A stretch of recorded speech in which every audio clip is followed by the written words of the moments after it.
Apeli i Gjeneta Fetahut pas varrimit të vëllait të Gjestit.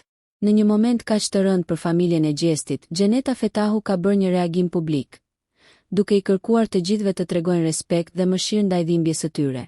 Përmes një postimi në rrjetet sociale, ajo shprehu shqetësimin që varrimi i vëllait të Gjestit është kthyer në skena filmimesh dhe postimesh online.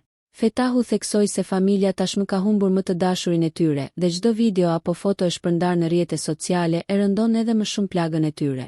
Në emër të gjithë atyre që e ndjen këtë humbje, dua të falenderoj familjen e Gjestit për mikpritjen dhe për zemërsinë që treguan në këtë ditë kaq të rëndë. Apeli im është i qartë. Mos i ndani videot dhe fotot nga varrimi. Lëreni dhimbjen të mbetet aty ku është brenda atyre që po e përjetojnë, jo në duart e rrjeteve sociale, shkruan ajo. Në fund, Fetahu uroi që Zoti t'i jap forcë e durim familjes së Gjestit dhe kërkoi nga të gjithë pak njerëzi.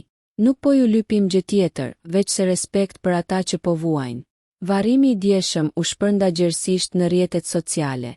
Thirrje të shumta kishte që të respektohej dhimbja e familjarëve, duke mos shpërndar pamje të tilla që do t'i prekin akoma më shumë. Nëse ju pëlqeu kjo video, shkoni në kanalin e YouTube-it Big VIP Albania Kosova, që e gjeni në bio. Mos harroni që të bëni subscribe dhe të klikoni butonin e ziljes që të informoheni për videot më të reja.